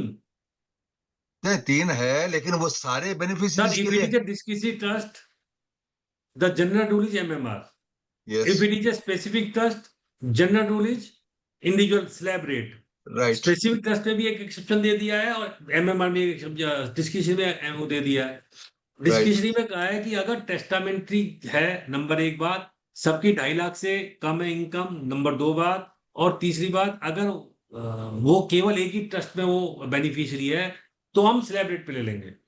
Oh very difficult. Specific trust मैंने बताया था कि स्पेसिफिक ट्रस्ट में बिजनेस इनकम जो होगी वो MMR पे लगेगी, लेकिन उसमें एक्सेप्शन दे दिया था कि अगर ये आपकी टेस्टामेंट्री है, कोई और इनकम नहीं है और केवल एक उसके लिए ट्रस्टी ये मेंबर है, तो फिर आपको वो उसकी इनकम भी स्लैब रेट से आ जाएगी। अब हम बात करते हैं रेजिडेंशियल स्टेटस। मुझे बताइए सर, रेजिडेंशियल स्टेटस क्या होगा प्राइवेट ट्रस्ट का? अभी हमने पहले बात की थी स्टेटस की, रेजिडेंट ही होगा। स्टेटस था इंडिविजुअल, ये तो क्लियर हो गया सर। अब सवाल उठा रेजिडेंशियल स्टेटस क्या होगा sir? Residential of the private trust will depend on the settler, number 1, or on the basis of trustee, or on the basis of beneficiary. जैसे मान लीजिए इंडिया में प्रॉपर्टी है, ध्यान से सुनना सर, ये बहुत इंपॉर्टेंट एस्पेक्ट को मैं डिस्कस करने जा रहा हूँ जी। इंडिया में प्रॉपर्टी है, इंडिया में सेटलर है, उसके बच्चे USA में है। एक सिचुएशन, दोनों नॉन रेजिडेंट है, उसे यहाँ पे ट्रस्ट बनाया, बेनिफिशियरी ने बच्चों को बना दिए। दूसरी ऑप्शन, आपके फादर, आपके चाचा जी लंदन में थे, प्रॉपर्टी लंदन में थी, आप रेजिडेंट हैं, आपको बेनिफिशियरी बना दिया। तीसरी सिचुएशन, भारत इंडियन रेजिडेंट है, वो एक उसमें गया साइप्रस में, माल्टा में, और कोई प्रॉपर्टी दुबई में है और बेनिफिशियरी आपको बना दिया। यही तो हो रहा था सर ऑफशोर ट्रस्ट में। Yes sir. अब आप मुझे बताइए कि रेजिडेंशियल स्टेटस कैसे डिसाइड, क्योंकि अगर रेजिडेंशियल स्टेटस पता चले तो टैक्सेबिलिटी पता चले ना। Yes sir. तो रेजिडेंशियल स्टेटस मतलब किसका डिसाइड करना है, ट्रस्टी का, सेटलर का, या बेनिफिशियरी का? मतलब टैक्सेबिलिटी के लिए बेनिफिशियरी का। ये तो ट्रस्टी के बेसिस पे होगा क्योंकि ट्रस्टी ही मैनेज कर रहा है ट्रस्ट को। No, trustee is just a fiduciary capacity. He has nothing to do with it. हाँ, तो बेनिफिशियरी के बेसिस पे होना चाहिए। बट ट्रस्ट Open के discussion राइट, है सर। ट्रस्ट को मैनेज तो ट्रस्ट ही कर रहा है ना, अकॉर्डिंग टू उसको चलाने के सारे राइट्स तो ट्रस्टी के पास ही हैं। वो कैपेसिटी में, फिड्यूशियरी कैपेसिटी में ऑन बिहाफ ऑफ बेनिफिशियरी कर रहा है, डिसीजन मेकिंग तो ट्रस्ट ही कर रहा है ना। बट आई थिंक बेनिफिशियरी होगा। सर अगर सुनील जी, आपकी आप ही बात बता सही है, दीजिए मान ना। लो मेरा ट्रस्टी बैठा है लंदन में और इनकम है यहाँ पे इंडिया में, तो फिर नॉन रेजिडेंट हो जाएगा इसका मतलब? तो मेरी फॉरेन इनकम पे टैक्स लगेगा, खाली इंडियन इनकम पे No, लगेगा? no, no. I don't think trustee के बेस पे होगा. It is either settler or beneficiaries. आपके पास अकाउंट अगर मैं भेजूं मतलब उन्हीं का होना चाहिए। ये देखिए तो आप करा दो 2.5। सर आप ही बता दो। बाकी अभी तो मेरे पास वही है सर मैं हमेशा एक बात कहता हूँ, और मैं हर राज जी को पता है कि एक सवाल मैं पूछता हूँ कि हम टैक्स किस पर लेते हैं, कौन सी इनकम पर लेते हैं? इनकम पे, रिसीट पे, टैक्सेबल इनकम पर, किस पर लेते हैं सर? Taxable income. और income, real income, deemed income, accrual और रिसीव्ड। एक्रूअल रिसीट, और sir basis should be asset from Amit Gupta. ठीक है सर। देखिए सर, हमारे यहाँ पे जो कंसेप्ट है वो है कंसेप्ट ऑफ टोटल इनकम। ठीक है ना? तो टोटल इनकम का मतलब होता है amount of income as referred in section 5 and computed as per the provisions of the income tax act. मैं तीनों सिचुएशन को कवर करूंगा। Situation number 1, settler resident, beneficiary resident, settler resident, beneficiary non resident, settler non resident, beneficiary resident, settler resident, settler non resident, beneficiary resident, या settler non resident, beneficiary non resident and property in India. यही तो situation हो सकती है sir. हाँ जी, हाँ जी, right. तो sir मैं क्या कह रहा हूँ, इससे concept of total income. Total income जब भी हम टैक्स लगाते हैं किस पे लगाते हैं? टोटल इनकम पर। और टोटल इनकम मतलब क्या है sir? Amount of income as referred in section 5 and computed as per the provisions of the income tax act. यानी आपको इनकम, और इनकम दे रखी है 2 क्लॉज 24 में, यानी इनकम इंक्लूड्स, वो इंक्लूसिव डेफिनेशन है। सेकंड हम कहते हैं as referred in section 5। Section 5 क्या कहता है सर? कि टैक्स कैसे लगेगा? Scope of total income. Scope total income में क्या कहा हमने? कि रेजिडेंट के केस में income received in India, accrued in India, deemed to accrued in India, deemed to receive in India, arise in India, deemed to arise in India और out of India, right? In case of non resident, income received accrue arise in India. Non resident में sir उसी पे tax लगता है ना जो income India की income है। और in case of NOR sir Indian Indian. Income और बिजनेस कंट्रोल फ्रॉम इंडिया और प्रोफेशन सेटअप इन इंडिया। यही है section Yes, 5। yes. And then comes the computation mechanism अरे, मैं कंप्यूटेड एज meeting पर में द हूँ, प्रोविजंस ऑफ द meeting में income हूँ। Tax act. कंप्यूटेशन मैकेनिज्म अगर फेल हो जाएगा तो इनकम पे टैक्स नहीं लगेगा। ठीक है सर? Yes. एक। दूसरा सेक्शन 9 क्या कहता है? इनकम डीम टू एक्रू और अराइज इन इंडिया। वो क्या कहता है सर? अगर आपके पास में कोई बिजनेस कनेक्शन इंडिया में है या कोई एसेट इंडिया में एस्टेब्लिश है तो क्या होता है? उसका इनकम डीम टू एक्रू और अराइज इन इंडिया हो जाती है, राइट? Yes, sir. यानी जो प्रॉपर्टी इंडिया में कोई भी प्रॉपर्टी अगर इंडिया में है, कोई शेयर्स इंडिया में है, कोई प्रॉपर्टी इंडिया में है और या कोई और बिजनेस कनेक्शन इंडिया में है तो उसकी इनकम कहाँ मानी जाएगी? डीम टू एक्रू और अराइज इन इंडिया। अगर इनकम डीम टू एक्रू और अराइज इन इंडिया मानी जाएगी तो तीनों सिचुएशन में टैक्स लग जाएगा। अभी हम इस बात पे नहीं आ रहे हैं कि जो मैंने 5 सिचुएशन बताई हैं, अभी हम बात कर रहे हैं कि कौन सी इनकम टैक्सेबल होगी। और एक बात हमने ये बात एस्टेब्लिश कर ली अभी तक के सेशन में कि जो टैक्स होता है वो किस पे होता है? बेनिफिशियरी पे। टैक्सेबल तो बेनिफिशियरी है ना सर? Yes, sir. चाहे ट्रस्टी लायबल है एज ए रिप्रेजेंटेटिव कैपेसिटी, लेकिन टैक्स किस पे लगना है सर? बेनिफिशियरी पे। तो इसका मतलब रेजिडेंशियल स्टेटस किसका देखेंगे सर? Beneficiaries. बेनिफिशियरी। अच्छा, okay. तो सारा का सारा बेनिफिट, आपका ट्रस्टी लंदन में है, आपका ट्रस्टी अमेरिका में है, आपका सेटलर दुबई में है, कोई फर्क नहीं पड़ रहा। स्कोप ऑफ इनकम किसी की जाएगी सर? बेनिफिशियरी की। बट सर कुछ बेनिफिशियरी इंडिया में रहते हैं, कुछ बेनिफिशियरी बाहर रहते हैं, तो जिसकी इनकम बेनिफिशियरी जो इनकम इंडिया में है उसका स्टेटस रेजिडेंट, जो बाहर है उसका स्टेटस नॉन रेजिडेंट। नहीं, लेकिन आपको इनकम ये डिस्क्रिशनरी की बात कर रहे हैं ना अपन? जिसकी भी तो एमएमआर लग गया ना सर। अच्छा, डिस्क्रिशनरी तो वी आर टॉकिंग स्पेसिफिक, वो तो फिर ठीक है, बेनिफिशियरी के हिसाब से जाएगा। ठीक है सर, डिस्क्रिशनरी में तो एमएमआर दे दिया ना आपने, बात ही खत्म हो गई। अच्छा, राइट सर? तो यानी पहला डिस्क्रिशनरी में रेजिडेंट और नॉन रेजिडेंट का कुछ फर्क नहीं पड़ता है।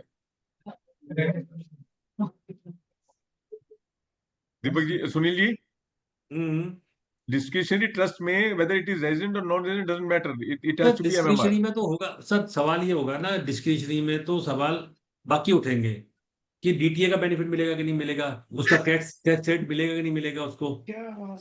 अब एक सवाल और भी उठता है, अगर आपकी स्पेसिफिक ट्रस्ट है तो मैंने बताया था स्पेसिफिक ट्रस्ट में to the same extent, in the same manner and to the same extent. यानी अगर मेरे को कोई प्राइवेट ट्रस्ट से इनकम आ रही है, कैपिटल गेन की इनकम आ रही है फॉर एग्जांपल, तो मैं उसका 54 का बेनिफिट भी ले सकता हूँ। अगर अच्छा। प्राइवेट ट्रस्ट से मुझे स्पेसिफिक इनकम आ रही है तो ऑफ कोर्स, क्योंकि मेरी इंडिविजुअल इनकम है ना सर, वो तो इंडिविजुअल इनकम है, तो सारी जितने बेनिफिट है, मेरे 54 का बेनिफिट लेना तो मिलेगा, 54F मिलेगा, 54 EC मिलेगा। अगर क्लबिंग होनी तो होगी 64 में जाके। पर सर उसने हम प्रॉपर्टी तो ट्रस्ट, या पर सर प्रॉपर्टी तो ट्रस्ट ने बेची है तो ट्रस्ट को मिलेगा 54, उसमें इंडिविजुअल कैसे ले लेंगे उसकी? मान लिया आपके ट्रस्ट में प्रॉपर्टी आ रही है लॉन्ग टर्म। ये बड़ा कॉम्प्लिकेटेड सब्जेक्ट है, इसीलिए मैं इसके कुछ थंब रूल आपको समझाने की कोशिश कर रहा हूँ। अच्छा। क्योंकि आपका एरिया नहीं है, बात को समझो सर। ये स्पेसिफिक ट्रस्ट, मैं फिर कह रहा हूँ sir, trustee are in the fiduciary capacity, they are only the legal owner. Real owner are beneficiaries, अच्छा, इनकम बिलोंग्स टू बेनिफिशियरीज। और टैक्स किस पे लगा रहे हैं हम सर? इनकम पर, इनकम पर। सेट पर नहीं लगा रहे सर। मतलब जब एसेट्स ट्रस्ट ने एक प्रॉपर्टी बेची, स्पेसिफाइड ट्रस्ट है, तो प्रॉपर्टी तो फिर ट्रस्ट के नाम में ली जाएगी। सर बाकी लोगों को सवाल पूछो तो एक बार, आप में से किन्हें पूछे? Okay sir. हाँ नहीं नहीं, फिर वो सर, हाँ Sunil ji, sir please. Question ये है कि अगर प्रॉपर्टी ट्रस्ट के नाम पे रजिस्टर हो गई तो उस केस सर में एक बार पहले मैं इसको कंप्लीट कर लेता हूँ, फिर हम ये जी सारी सिचुएशन जो हमने 5-6 सिचुएशन एनालिसिस की थी ना, उनको कर लेते हैं, ठीक है ना सर? जी जी जी तो एक थंब रूल ये हो गया कि जो हमें रेजिडेंशियल स्टेटस देखना है सर, वो किसका देखना है? बेनिफिशियरी का, राइट? Right sir. तो अगर बेनिफिशियरी रेजिडेंट है सर, तो आपको टैक्स कैसे लगेगा? ग्लोबल इनकम पे आपको टैक्स देना है। यानी अगर मान लीजिए आपकी कोई प्रॉपर्टी लंदन में है, उसके बेनिफिशियल ओनर आप हैं, और आपसे वहां से कोई इनकम आ रही है, तो आपको इंडिया में उसका टैक्स देना पड़ेगा। जितने भी भारी ऑफशोर ट्रस्ट बने थे, उनकी सारी इनकम इंडिया में टैक्सेबल हो जाएगी sir, right? Clear sir.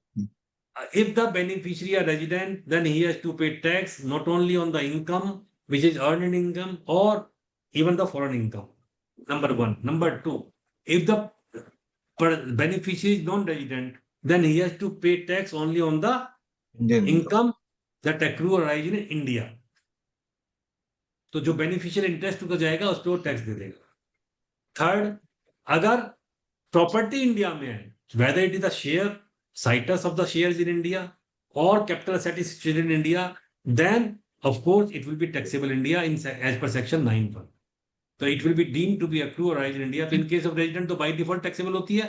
In case of non-resident beneficiary, if the beneficiary is non-resident and the property and the assets are situated in India, then he has to pay the tax on that income also. Right, sir? Sir, discretionary income पे जो tax लगेगा, आप कह रहे हैं कि MMR लगेगा, तो कितना भी अमाउंट हो, 100 रुपया हो, 1000 रुपया हो, तो भी टैक्स लगेगा। हाँ लगेगा देयर इज सर, नो लगेगा थ्रेशोल्ड लिमिट। लगेगा। सर फेमा के पर्पस से भी रेजिडेंशियल स्टेटस सर फेमा के लिए फिर कभी बात करेंगे सर, वो अलग है। फिर वो नया चैप्टर शुरू हो जाएगी। चलिए, क्लियर हो गया सर, आगे चलिए। सर सुनील कुमार गौड पूछ रहे हैं, whether can be hybrid trust 90% income determinate and 10% discretionary? Of course sir, it can be like that, तो उसी पोर्शन पे टैक्स लग जाता है sir. Family welfare trust created by settlor A, can the trust accept money from the person other than the settlor? 56(2)(10) exception.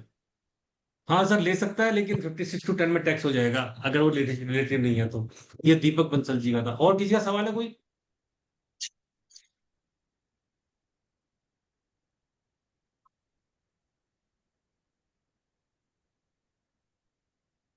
Wedding certificate भेज दिया sir.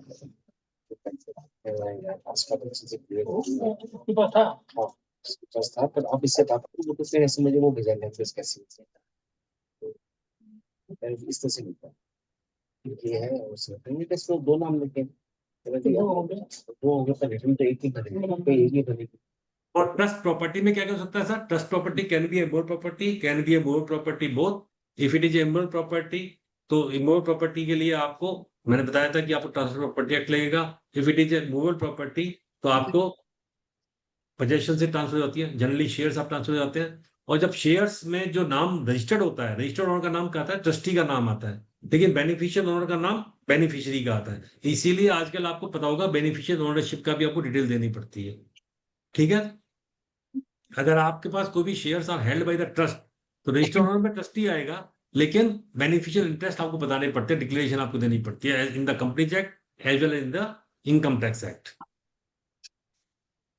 I think I have covered all the sections.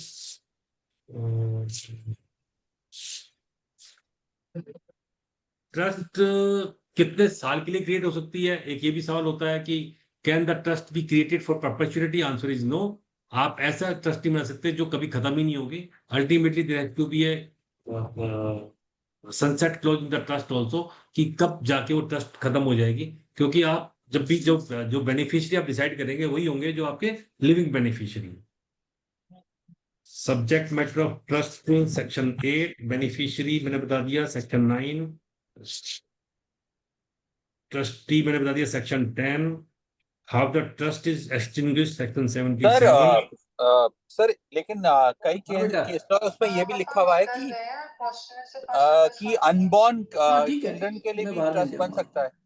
अब वो transfer property act में है, लेकिन वो फिर differently concept है। मैंने बताया कि ट्रस्ट आप करेंगे फॉर परपेचुइटी नहीं हो सकता है। आपको जो मतलब आप जो एग्जिस्टेंस में नहीं है उसको बेनिफिशियरी कैसे बनाएंगे सर? अभी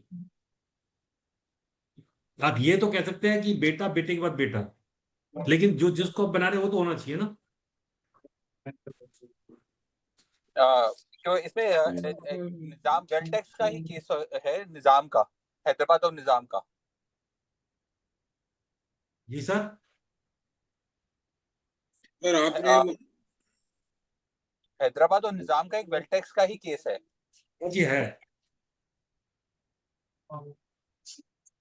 आप अभी जा रहे थे ऑफशोर ट्रस्ट में भी sir? And tax payable by or dependent. हाँ सर, मैं वही बता रहा हूँ जो ऑफशोर ट्रस्ट में मैंने बताया ना, जो मैंने 3 थंब रूल बताए बेसिकली, कि अगर पहले लोग क्या करते थे कि ऑफशोर ट्रस्ट बनाते थे, उसको पैसे को घुमा के मॉरिशस रूट से लाए क्योंकि कैपिटल नहीं था, तो वो तो बंद हो गया।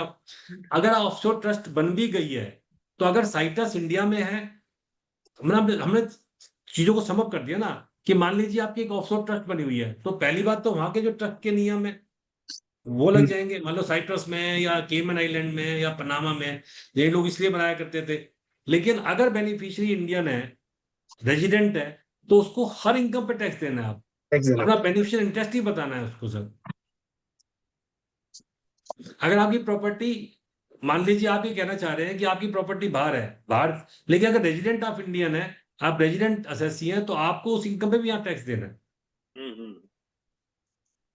जो अभी कोई फायदा ही नहीं है फिर उसको ऑफशोर ट्रस्ट बनाने का। तो हाँ, पहले वो बनाते थे लोग जब टीटी शॉपिंग किया करते थे, लेकिन वो टीटी शॉपिंग बंद हो गई अब।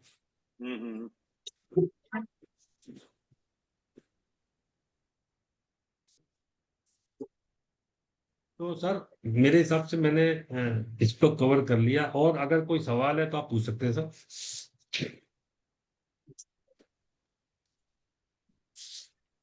राजी, कोई क्वेरी में सवाल हो तो पूछ लीजिए। सुनील जी, अगर इरिवोकेबल ट्रस्ट है और डिस्क्रिशनरी ट्रस्ट है तो उसकी टैक्सेबिलिटी एमएमआर हो गई? जी सर। ओके, जी sir. And capital gains will be charge at 12.5% जो अभी रेट आजकल एग्जिस्टिंग। जी sir, right right. You and discretionary trust में share of beneficiary is not defined, right? It is Right. At the discretion of the trustees. Right right. That's 161. And it can be amended also, that the trust deed can be amended in the of discretionary course, trust. बिल्कुल। अगर आप settler कर सकते हैं अपनी life time में। Payable by. But it has to be, this has to be, it cannot be infinity. It has to be, it has to be, uh, हाँ, infinity के लिए नहीं हो सकता सर। तो उसमें आपको डिफाइन करना purpose पड़ेगा है, at the time है, on the death of settler or whatever, it will be wound up. नहीं नहीं, Nothing to सेटलर की do. डेथ से इससे कोई ट्रस्ट लिंक नहीं खत्म है। नहीं होगा सर। तो फिर वाइंड अप का कैसे डिसाइड करेंगे ट्रस्ट का? सर बताया ना आपको, रिवोकेशन ऑफ ट्रस्ट में बताया ना सेक्शन 78 की, अगर Liability. जो बेनिफिशियरी है वो डिवीजन क्रिएट कर, वो मांग ले मेजर होने के बाद में। अगर मान लीजिए ट्रस्ट उसने कहा था सेटलर ने कि भाई 20 साल के बाद में ये रिवोक कर सकते हैं, मेजर होने के 10 साल बाद कर सकते हैं, तो सेटलर की बात है, अदरवाइज वो खुद मांग सकते हैं, या पर्पज पूरा हो जाए या स्पेसिफिक टाइम के लिए हो। पर सर यदि जो सेटलर है उसके हाथ में नहीं आना चाहिए पैसा, क्योंकि फिर otherwise that will become revocable trust. Sir मैंने बार बार बताया आपको कि अगर देखिए, अगर आपने ट्रस्ट डिक्लेयर करते वक्त तो रिवोकेबल या कोई बेनिफिट अगर उसके पास जा रहा है वापस घूम के, मान लो 10 साल के लिए उसको कहा कि 10 साल बाद प्रॉपर्टी मेरे पास आ जाएगी। सर असेट और इनकम को समझिए, दोनों चीजों को अलग समझिए। मैंने जैसे अपने 3 कंसेप्ट समझाए, सेटलर, ट्रस्टी, बेनिफिशियरी। सेटलर का रोल अलग है, ट्रस्टी का रोल अलग है, बेनिफिशियरी रोल अलग है सर। ऐसी असेट और इनकम का रोल अलग है। अगर असेट घूम के वापस जा रही है सर उसके पास Yes. में, तो Yes. रिवोकेबल है। Revocable. इनकम जा सकती है, इनकम में तो इशू नहीं है, अल्टीमेटली वो टैक्स दे ही रहा है उसके ऊपर। Yes, right. That is good. Understood. Transfer should not be transfer should not be A revocable transfer. Sir Yes. Asset और इनकम में फर्क समझिए ना, कि असेट अलग है, इनकम अलग है। Yes. ठीक है सर। तो अगर जो provisions पैसा of trust- जो मान trust- लीजिए फाइनेंशियल एसेट ट्रांसफर की एचयूएफ सुनेंगी, हमने लास्ट टाइम एचयूएफ कवर किया था, उसमें कोई सवाल है किसी का? 64 की एप्लीकेबल सर, एप्लीकेबल होता है 64, क्लबिंग प्रोविजन लगते हैं। अगर माइनर को इनकम जा रही है तो क्लबिंग प्रोविजन लग जाएंगे सर। मैं लास्ट मीटिंग में एचयूएफ वाले में नहीं था, पर मेरा एक क्वेश्चन है आपसे जी कि सर। अगर मैं अपने एसेट्स फॉर एग्जांपल एचयूएफ को ट्रांसफर करता हूं और एचयूएफ उस एसेट को बेचती है, आई एम अवेयर दैट मैं जब ट्रांसफर करता हूं section 64 will be applicable, but वो एचयूएफ अगर उस एसेट को बेचती है, उसका जो कैपिटल गेन्स है उसको री इन्वेस्ट करती है इधर अंडर सेक्शन 54 और 54F, तो उसकी इनकम तो नील हो जाएगी, हाँ सर एग्जम्पशन मिल बिल्कुल। जाएगी।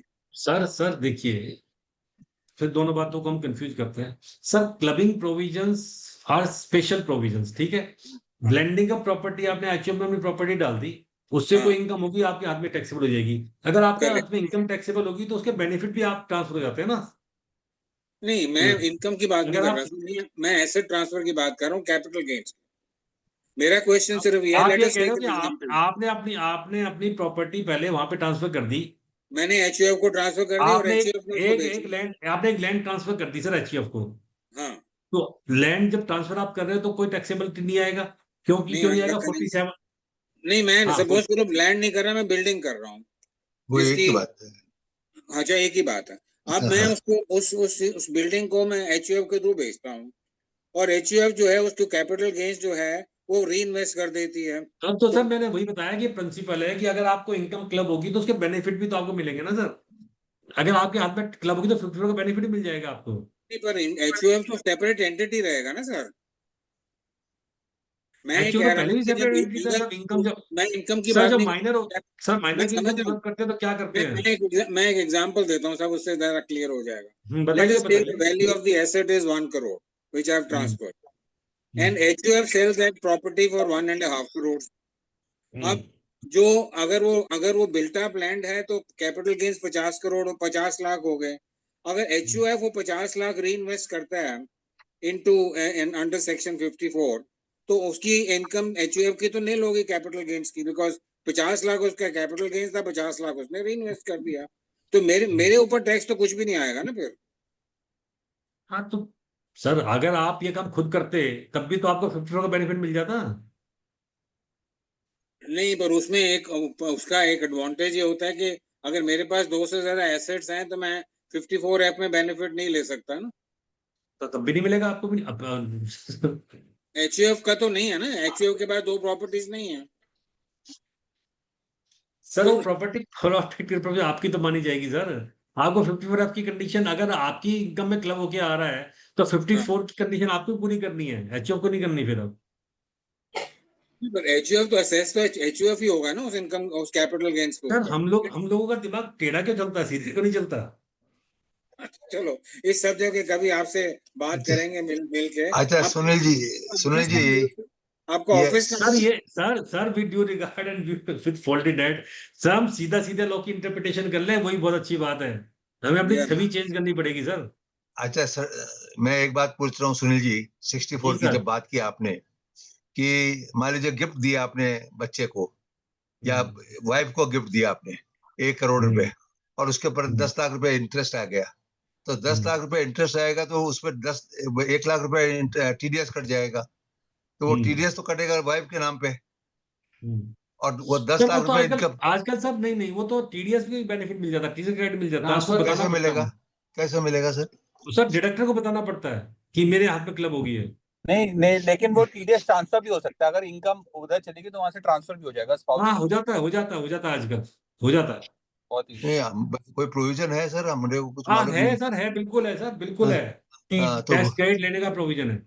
टीडीएस के अंदर वहां पे ये आप कैरी फॉरवर्ड स्पाउस का सर, अब तीनों प्रोविजन आ गए हैं, TDS carry forward, TDS backward and TDS forward transfer, तीनों है। ठीक है सर, थैंक यू।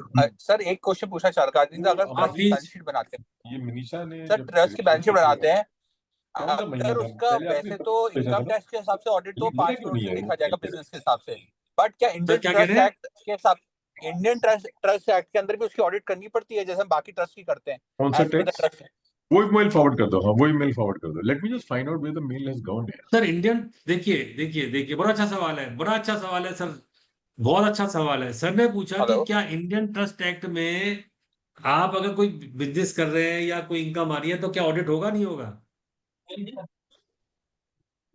इसका सवाल है जैसे सर। हम जब 10 जैसे हम करोड़ की बाकी लिमिट है या जैसे हम बाकी चैरिटेबल ट्रस्ट की ऑडिट करते हैं एज पर द हाँ इंडियन सर, ट्रस्ट। वही आ रहा हूँ सर, वही आ रहा हूँ। जब बिजनेस ट्रस्ट है तो फिर सेक्शन 44AD में जाना सर पड़ेगा। हाँ, मैंने सर बताया आपको, देखिए आप चैरिटेबल ट्रस्ट का जो ऑडिट करते हैं वो सेक्शन 12 के हिसाब से करते हैं। यस इंडियन ट्रस्ट एक्ट में वो प्रोविजन ही दे रखे कि आपको ऑडिट करना जरूरी है। और इनकम टैक्स में ऑडिट कहाँ करते हैं सर? 44AB में। अगर बिजनेस इनकम होगी और 44AB लगेगा तो ऑडिट करेंगे। अब मान लीजिए एक आम आदमी है, उसकी रेंटल इनकम 2 करोड़ रुपए है, तो ऑडिट नहीं करते ना, खाली रेंटल इनकम पे तो नहीं करते ना, क्योंकि 44AB बिजनेस का सेक्शन है। चैरिटेबल ट्रस्ट में ऑडिट इसलिए नहीं करते, चैरिटेबल ट्रस्ट में इसलिए कहते हैं कि 12AB में लिखा हुआ कि आपको ऑडिट करवाना जरूरी है। तो अगर स्टैट्यूटरी प्रोविजन कोई है ऑडिट करवाने का तो वो आप ऑडिट करेंगे। अगर मान लो सेक्टर ने लिख दिया कि भाई जो ये बिजनेस इनकम, जो ये आएगी इनकम आएगी और वो उसका ऑडिट करेगा 10 मिनट थर्ड में आऊंगा पार्टी, मैं उधर। तो ऑडिट करवाना पड़ेगा, कोई सेक्टर ने मैं लिख दिया ये आऊंगा। बात तो।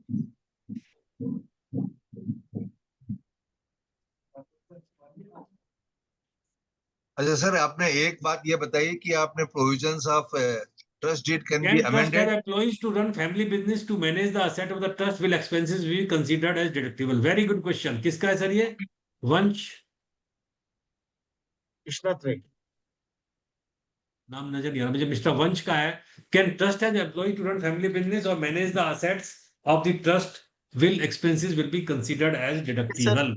Yes sir, it will be deductible. Sir देखिए, मैं फिर बता रहा हूँ आपको, इंडियन ट्रस्ट एक्ट के प्रोविजन एक तरफ, इनकम टैक्स एक्ट के प्रोविजन एक तरफ। Sir deductibility of expenses will depend on the income tax provision. Income tax में प्रोविजन में अगर सेक्शन 28 बिजनेस की इनकम है तो आपको 29 से लेके 38 तक के सारे डिडक्शंस मिलते हैं। अगर रेंटल इनकम है मान लीजिए और आपने एम्प्लॉइज रख लिए कितने भी, तो आपको डिडक्शन मिलेगा? Answer is no. 30% की स्टैंडर्ड डिडक्शन है, वही मिलेगी। अगर आपकी इंटरेस्ट इनकम आ रही है सर 56 में, आपने एम्प्लॉय रख लिए 2 करोड़ 2 लाख रुपए महीने की, इनकम का टैक्स डिडक्शन मिलेगी? नहीं मिलेगी। क्यों नहीं मिलेगी? क्योंकि 57 ये कहता है कि आपको डिडक्शन मिलती है टू अर्न दैट इनकम।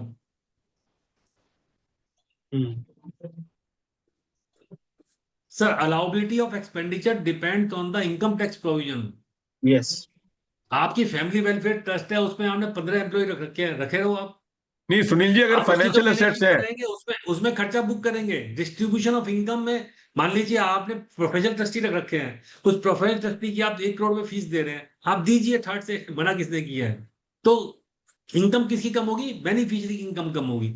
मैं अपनी सैलरी में से किसी को कंसल्टेंसी देता हूं तो मुझे सेक्शन 15 में 16 17 में कोई डिडक्शन मिलती नहीं है। अगर मैं बिजनेस कर रहा हूं तो मुझे डिडक्शन मिलती है। Are you getting my point? Very good question जिसने पूछा ये मिस्टर वंश सुनील ने। जी, सुनील जी एक बात बताइए, अगर फाइनेंशियल एसेट्स हैं और वो one employee is taken to manage the financial assets, sir investment actually in मैं उस म्यूचुअल पे नहीं आना फंड्स। चाहता था, मैं उस पे आना नहीं चाहता था। जो बिजनेस ट्रस्ट है, जो आप कहोगे जो म्यूचुअल फंड मैनेज कर रहे हैं, जो AIF फंड्स हैं, जो वेंचर कैपिटल फंड है, वो बहुत लंबा टॉपिक है हाँ सर। बेटा, मैं आपको मोटा मोटा समझा देता हूँ ठीक है, सर। ठीक। उसमें क्या है, उसमें स्पेशल प्रोविजन है सेक्शन 115 UA। नहीं, मेरा क्वेश्चन डिफरेंट है सुनील जी।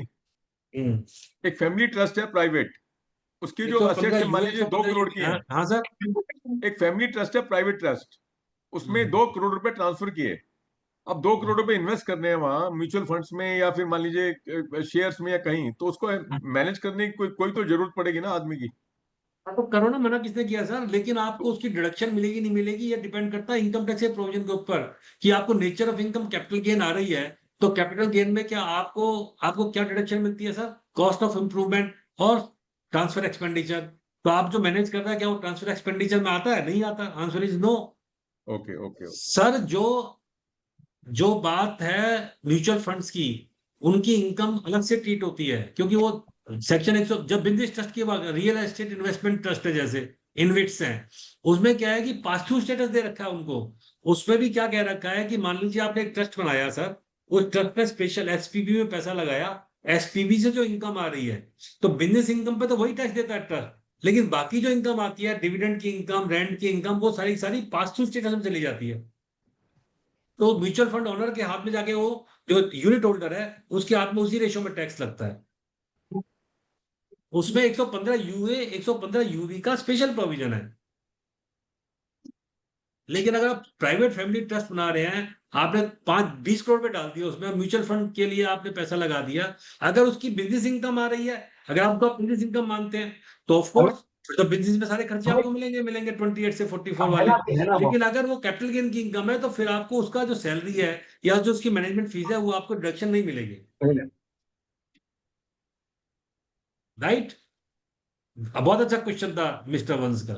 एक और सवाल अभी किसी ने पूछा था सर, दोबारा रिपीट करेंगे प्लीज। सर मैं पूछ रहा था आपको कि provisions of trust deed can they be amended by trustees during. Sir अगर पावर दे रखी है, हाँ अगर सेटलर ने पावर दे रखी है कि ट्रस्टी अमेंड कर सकते हैं तो कर सकते हैं, अगर सेटलर ने पावर नहीं दे रखी तो नहीं कर सकते सर। ठीक। ये तो भगवान श्री कृष्ण की गीता का उपदेश है। हाँ हाँ, अगर सेटलर कहेगा कि नहीं साहब जो मैं लिख गया वही है, इसके अलावा कुछ नहीं है, तो फिर नहीं होगा, फिर तो कोर्ट कर सकती है। Court has the power to intervene every time.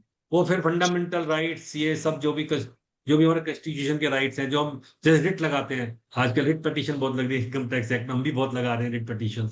तो court has every right to intervene. Law of natural justice, ये जितने भी हैं तो मिलता है, तो उसमें तो कोई इशू ही नहीं। अदरवाइज ट्रस्ट में ऐसा कोई प्रोविजन नहीं है कि जहां पे आप सेटलर की विशेष को, क्योंकि उसकी विश पे ट्रस्ट बनाता सर, नाम ही ट्रस्ट है इसका। ट्रस्ट का मतलब क्या होता है? राइट दूसरी के विश। हाँ, अगर ट्रस्टी उसके ट्रस्ट को खत्म कर देगा तो ट्रस्ट कहाँ रही सर? मिसट्रस्ट हो सही गया तो। What he wants to do, he is doing through the trustees for the benefit of beneficiary. Simple funda. Right. Any other questions, sir? We have Sir, 2 एक minutes. Sir, transfer is deemed. Sir, I just take one last question if you permit me. Sir, आपने कहा कि transfer की वो कि revocable हो जाता है यदि ट्रांसफर को पैसा वापस मिलता है। सेक्शन 63 कहता है। सर इनकम और असेट्स को समझो बात को। सर वहां पर सर वहां पर सर इनकम अगर असेट्स रिवोकेबल है तो रिवोकेबल ट्रांसफर है सर, इनकम पे नहीं है। इनकम तो उसका हाथ में क्लब हो जाएगी जाके। सर इसमें इनकम लिखा हुआ है, any power to resume income और एसेट्स। हाँ मैं समझ गया आपकी बात। हाँ तो सर इनकम तो जब उसके पास आ रही तो वही टैक्सेबल हो जाएगा ना फिर तो उसको जब। अच्छा सर उसका मतलब ये है कि आपने अगर वो ट्रांसफर, अगर वो इनकम घूम के हाथ में, तो रिवोकेबल ट्रांसफर माना जाएगा। वो ये कहना चाह रहा है। तो सर इस केस में सेटलर बेनिफिशियरी बन रहा है तो सेक्शन 63 नहीं आ जाएगा, कहेगा ये तो आपका रिवोकेबल ट्रस्ट है। Sir he can B one of the set. Sir देखिए, इंडियन ट्रस्ट एक्ट के प्रोविजन और सेक्शन 63 इनकम टैक्स का प्रोविजन है, दोनों को मिक्स ना कीजिए। तो आप कह रहे हैं कि यदि सेटलर इनकम टैक्स में क्या होगा, इनकम टैक्स बताएगा। अच्छा, तो उसमें यदि सेटलर बेनिफिशियरी ज्यादा है तो फिर 63 अप्लाई नहीं होगा। अच्छा सर इंडियन ट्रस्ट एक्ट तो सोल बेनिफिशियरी भी बना सकता है। हाँ नहीं वो तो बना सकता है इंडियन ट्रस्ट एक्ट, सॉरी लेकिन इंडियन ट्रस्ट एक्ट बना सकता है सर। इनकम टैक्स की बात कर रहा हूं मैं अभी। हाँ इनकम टैक्स की बात करें, इनकम टैक्स में 63 लग जाएगा। तो यदि एक ही होगा, यदि ज्यादा होंगे तो 63 नहीं लगेगा। हाँ ठीक है Raj ji. Right sir. Thank you, sir. Thank you very much. It was a live session. Very good session, sir. Very good. Thank you, CS Sunil Garg मैंने ji ट्राई ये for किया है कि बजाय इसको एकेडमिक, इसको थोड़ा थ्योरेटिकल रखने के हमने इंटरेक्शन ज्यादा की है, क्योंकि इसमें क्वेश्चंस बहुत होते हैं। Thank you, CS Sunil Garg ji, for a very interactive and fruitful session. And thanks to all the members attending this webinar. Thank you very much. The recording of this program will be available on Monday morning. We will send you. And thanks once again. Thank you, sir.